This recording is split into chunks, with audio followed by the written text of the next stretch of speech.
guys, so I'm here today with another video, and it's going to be about how I saved $22,000 at the age of 22. I know this video can kind of be sensitive to different people, so just note that these are my opinions, my situation, and mine alone. It's my experiences that I want to tell you, some tips that I think helped me the most, things like that. So it's all about me, and I know everyone's situation is different, and I know some people my age have more or less than I do. I know people different ages have more or less than I do. So this is just my experience. I wanted to share with you guys, hopefully help some people. If you guys have struggles with saving, things like that, or just can't save because of X, Y, and Z. So I wanted to share this with you kind of throughout my own journey as well. And like I mentioned, I know people may have better than I do or worse, so just note that. Please don't hate in the comments, but questions are welcomed. And my experiences and tips really help if you are younger and stuff like that, so just note that. So now that all that stuff is said and done, let's get into the video. So I wanted to kind of mind you and let you guys know too that I obviously am not super stingy with my money. I've spent it on many things. I spent it on going to Disney, going to Italy, on my business, random things like that, clothing hauls from American Eagle, or buying a $100 purse, things like that, or random Target hauls because, you know, I work at Target and it's really hard not to spend your money there. Bought a Cricut too. So yeah, I don't always just, oh my gosh, gotta be so stingy, don't spend anything at all. So just note that I really believe in being intentional with your purchases and knowing that you do need this item, knowing that, okay, I do have a little bit to splurge, I'm gonna do that, instead of just being like, okay, see this item, I want to buy it now, no ifs, ands about it. So just note that if you click off this video now, be intentional with your money. That's the biggest message that I wanted to put throughout this video, is be intentional with it. And don't do like really stupid things with your money, because in the end, you're going to be the one hurting from that. And also note that there's been financial mistakes that I've made as well with past relationships, things like that. Not everyone's perfect. There's going to be ups and downs, obstacles in your way from different things, so just note that as well. And know that not everything goes by plan, and you probably know that already by now. So to start off with a little backstory, so I started saving money as soon as I got a job when I was, I think, 16, and I started working at Amigos then. I think that was the only job that let younger people work there, so I started probably one of the youngest ages I could there, and my mom would drive me to work, all that fun stuff that you do when you're in high school having your first job. So I did that, and I obviously lived at home, so I had all my paychecks going to my savings, or I would go to the mall, spend it there when my mom took me, things like that. So note that I have been saving for a while, so that has helped me as well, starting off as quickly as possible. You can start today and it'll be a big impact for you in the future. I was going through high school, college, I've always had a job, I've always worked, so I never took a really huge gap off. I only took 1.5 months off when I went to Italy, so that was my biggest gap I've ever taken off work.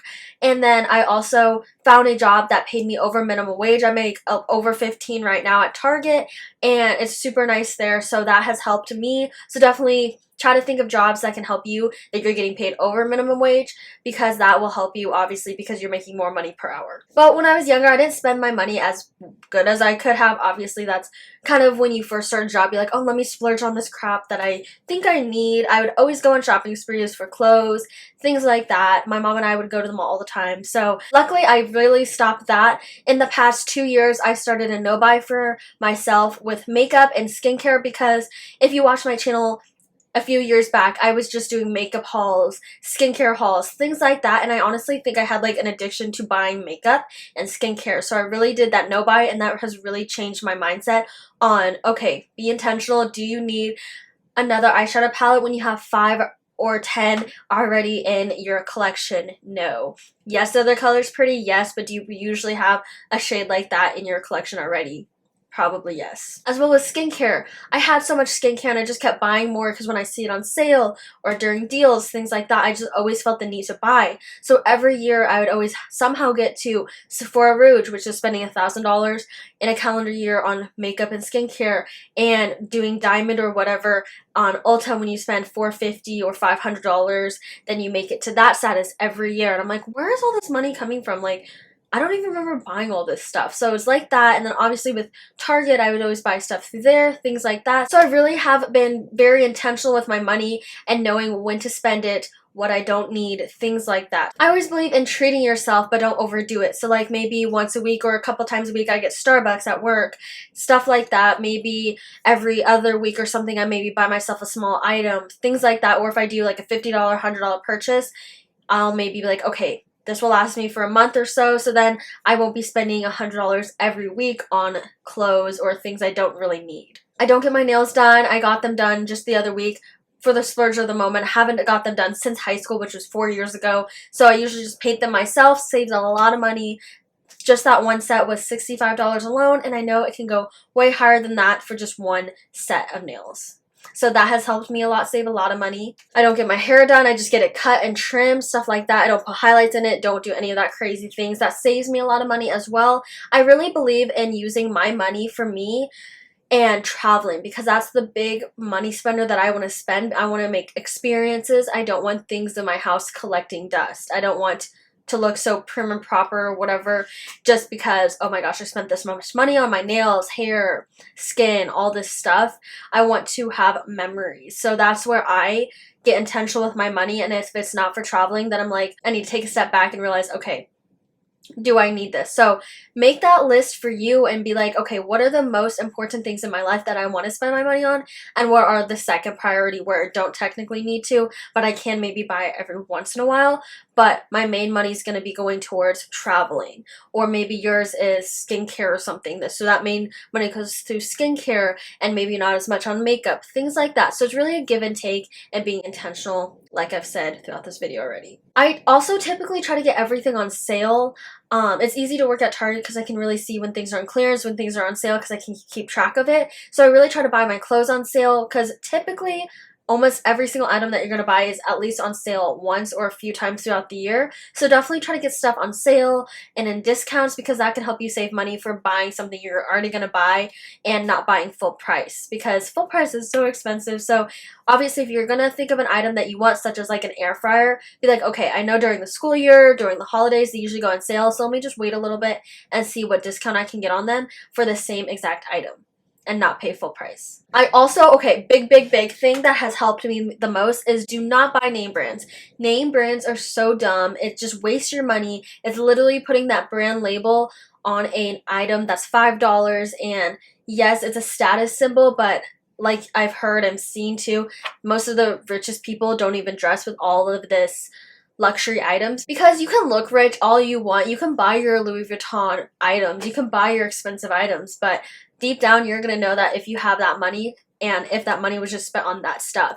And like I said, I'd rather be traveling than wearing a Louis Vuitton belt that's like $500-ish. Don't know how much any of that stuff is, but I just think name brands are really dumb. Even for name brands in buckle, things like that, that maybe isn't that expensive, but I buy a lot of Target clothes. I do like to splurge a little bit on American Eagle shorts and jeans because they fit me the best, but that's really all of the biggest items that I splurge on, and I always try to get American Eagle jeans and stuff like that when they're having their sales as well. So I never, like I mentioned, pay full price typically for any item. And like I kind of alluded earlier, I started working really early on, and I worked my butt off through high school and in college. In college, I was working pretty much full time as well as still finishing my classes, and I finished college early, so like that says a lot. So I really hustled and working a lot. Even working 10 hours throughout high school or college, that can really add up. So you can use that savings while you're still at your parents' house, because that will help you a lot in the long run, and not trying to catch up once you start getting bills to pay for, things like that. So really start on early as possible and just keep working. I know that sounds so bad and capitalistic, but just work and maybe do 10 hours if that's what you can handle, and that will help you a lot when you are younger. But when you are older, it can help getting side hustles, things like that, because that'll be extra money. I have a side hustles video if you want to watch that. It'll be linked up here as well as down below. You can watch that. You can do a lot of quick side hustles that are meant to be side hustles, so you can do it whenever you want. They're very flexible, and a lot of them do pay a lot of money. So obviously extra money is helpful. You can put that to your savings or put that to a travel funds, stuff like that, and that will ultimately help you in the long run making more money. And being flexible as it is, you can add that onto what you're doing already. So that has helped me a lot. I've done a lot of side hustles. I've liked Shipt, I've liked Rover because you take care of animals and things like that. So really think of some side hustles you could do so you can get some extra money throughout the summer and throughout the year. Another thing that has really helped me is, and that I do right now, is don't go out to eat every single day or multiple times a day. I really try to ground myself and say, okay, I'll eat about 4 times a week out, be it fast food, things like that. Otherwise, I'm going to bring my lunch to work, buy a small thing at work, which I don't count as eating out because that's like $2 for a salad, things like that. But really ground yourself and be like, okay, I ate out on this day, so I'm not going to eat out on this day. Or just plan your week in advance too and be like, I'm not going to eat out Mondays, Wednesdays, and Sundays, something like that. So you know that, okay, once I used up those eating out tickets essentially in your head, then okay, I'm not going to eat out again. I have to make something at home because it's cheaper, and eating out can get expensive and add up in the long run, especially if you're doing Postmates, Uber Eats, and all those extra fees that you may not think, oh, it's not that much, it'll be okay. That does add up. And if you are on a budget and if you are trying to save money for something else, really look at what you're spending your money on and start subtracting things that you do not need. Maybe you can go out and get it instead of paying that service fee, things like that. So really be intentional, like I mentioned, with your money on what you're spending it regarding to food and regarding to eating out. Also, when I eat out, I don't try to splurge crazily. I'm like, okay, let me get my meal, I'm not going to order like 10 drinks and 10 desserts, things like that. I'm like, I'll get my main meal and that's my little splurge item, and then I'll get water because it's healthier, it's free, stuff like that. So just really know to treat yourself, but also don't go overboard, like I mentioned in the beginning. Another thing that I did early on is I lived at home freshman year of college. I lived with my mom, my cat, and my dog. It was the best thing ever, honestly, and I saved so much money. I know it was like $15,000 to $17,000 for a 9-month school year to live in the dorms. And I was like, I literally live like 10-15 minutes away from UNL. I'm not going to be using all my money, using all my mom's money to just live in a small cubicle box. Saved a lot of money through there, saved a lot of money from eating out, because I bet if I lived there too, I'd eat out a lot because I've had my friends and be like, oh my gosh, okay. So living at home really helped me save money in a lot of different aspects. So I really recommend trying to live at home your first year of college if you can, because after that I moved out for a few years and then now I'm back here after I graduated. And I know the situation's different for everyone, different home lives, things like that. So if you have the opportunity to and you want to and it's good for your mental health to live at home, try to do that. Obviously, if it's not, then don't do that. You can move out, things like that. Figure out something for that. But if you have the opportunity, stay at home. It saves a lot of money. Think about it this way. You're going to be living outside of your home, in apartments, houses, your entire life, so might as well just enjoy the time of being home and saving that type of money. Because that means really all your money can go to savings and maybe some of the smaller bills that you have instead of just all to rent. And you can save that money for when you do move out and maybe even buy a house instead of renting. So this also helped me a lot, and I know this is just my situation. My mom paid for all of my school. She had a savings account for when I was younger and it grew from there, things like that. And she did pay for my college, so that has helped me a lot. I'm in no debt for my school, things like that, which is so helpful, and I'm very grateful for that. I did not take that for granted. I still worked during college, still hustled, everything like that. So a big thing with that is try to get in-state tuition. If your college has a partnership with another state, go there, something like that. In-state tuition is so much cheaper than paying out-of-state tuition. It's not worth it. It's the same degree. It's not really going to matter in the long run. So stay in-state at least to get your bachelor's degree. Then you can do internships and move out of the state for the time being, or get a job once you're done out of state. Things like that. I think going out of state is such a waste of money because it's so dang expensive. And then my thing now is I'm living at home. I graduated. That saved me a lot of money, obviously, because I'm not throwing it all away to rent right now. I'm saving up for a house, things like that. And I think we should get over the stigma of, oh, you're living at your parents' house. How bad is that? I'm 22. Like, I know some people way over 22 living at their parents' house and not having any goals or anything.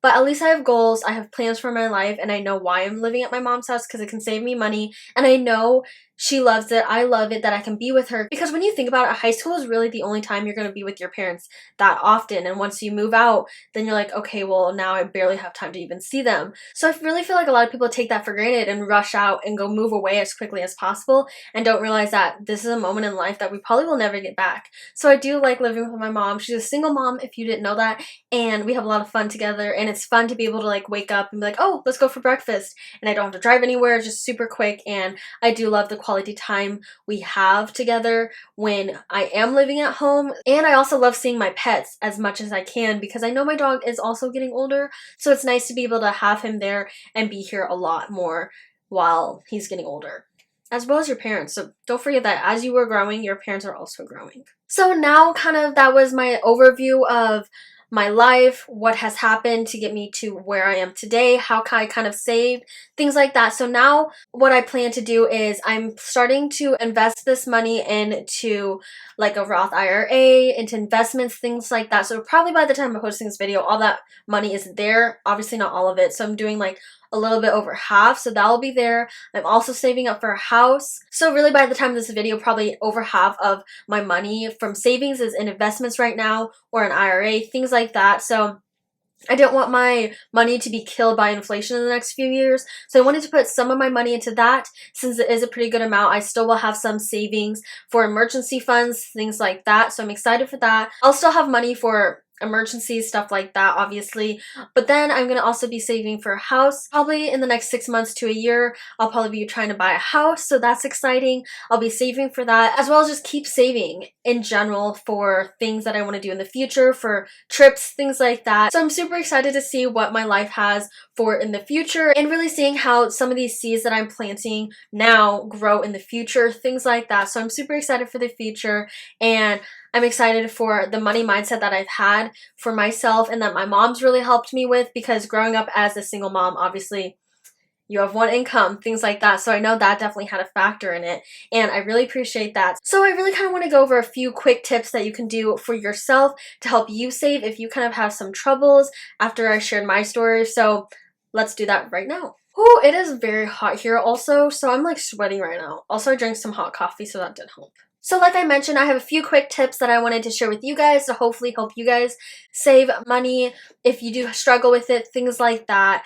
or want more help with this, any situation. I wanted to share some with you, so let's get into that. So overall, really create a budget for what you have to spend on every month. So obviously, if you don't keep track, you're not going to be knowing where your money's going, and that's not going to help you. You also have to kind of know what's coming in, so you know exactly how much you have extra, how much you can allocate all your money to. And save as soon as possible. If you aren't starting to save now, do it now. Now is the best time to start saving, no matter what age you are, because it will help you in the long run. Cut your expenses. Maybe if you go out to eat a lot, maybe you're like, okay, let me cut that in half. I'll start trying to fix some more meals at home. I'll start trying to bring food to work, things like that, because cutting your expenses in any way is going to help you a lot. So then you have more money in the long run to save, or at least to use for other things. Maybe only one streaming device, maybe only coffee 3 times a week instead of every day. Things like that. There's small things that you can do that will make a big impact in your finances. Is there a cheaper internet service that you can use? A cheaper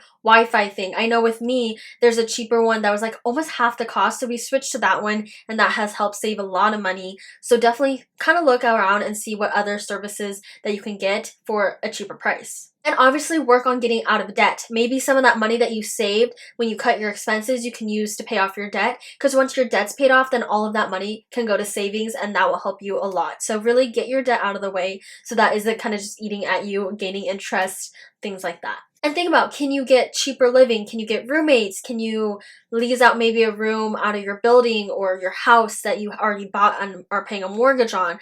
Are you able to live at your parents? Things like that. And just like I mentioned, cut your expenses any way. Sit back, do a budget, and see where you can even cut expenses and see how much that even saves you, and see how much that saves you from the month. My next one that I kind of mentioned is pick up side hustles. Obviously, extra money is good money, so really think of how you can make some extra money throughout the month, throughout the year, things like that. Can you mow? Can you snow blow? Can you go shopping for people and give them their groceries?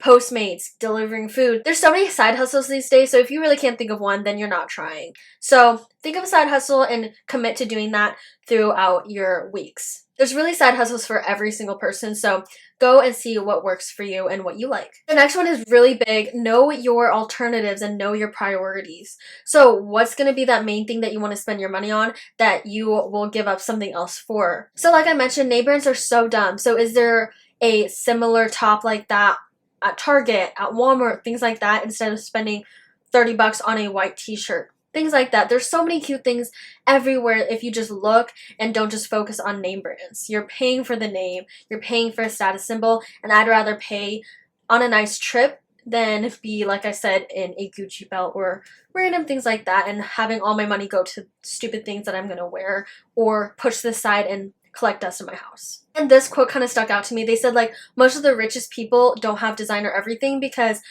majority of the people who have all designer things are probably not as rich as they seem to be. And also to knowing your alternatives and knowing your priorities. Do you need to get your nails done every 2 weeks? Do you need to get your hair done every 6 weeks? What's something that you can kind of cut off so you can splurge on something else that is more valuable in your life? Would you rather eat at home a few more days out of the week so you can go on a nicer trip, so you can finally go on a trip? And do you really need clothes every week? Do you need new clothes every time you go on vacation? Things like that. There's a lot of times that you can get basic tops, basic pants, so you can kind of interchange things and kind of make you feel like, oh, I do have a lot of different clothes that I can interchange, so it feels like I'm wearing something new and still feel confident in it. So think about that. Think about buying more basic clothing rather than just stylish clothing, because then you can kind of reuse it. And a lot of basic type clothing will be in style for years to come, so no one will even know that you're wearing a shirt from 5 years ago. I do that a lot, honestly. And yeah, no one has ever said anything. If someone has, then I'm not even going to talk to them or be their friend. So that is important to know that, and not always needing to buy new clothes every single week. Make a priority list and stick to it. If it's not on your list, don't buy it. And really know your alternatives. Is there a better white t-shirt that I can buy somewhere else that's a lot cheaper? So really overall, create your budget so you know what's coming in, what's going out. Cut your expenses, know your priorities and your alternatives. Pick up side hustles to make extra money and just know where your money's going. Really be intentional with what you're buying and why you're buying it, and don't just randomly splurge buy. That typically isn't going to help you at all, and you're probably going to push it aside anyways because you realize you didn't really even want it. So really sit back a week and see if you really want it, things like that. So like I mentioned, make that priority list, stick to it. So I hope this video kind of helped you on some saving tips, things like that. If you have any more questions, please put them down below. I'd love to chat about them, and if they're big questions, I can make another video about it. But I hope you guys liked watching this, and I'll see you guys very, very soon. Bye, guys!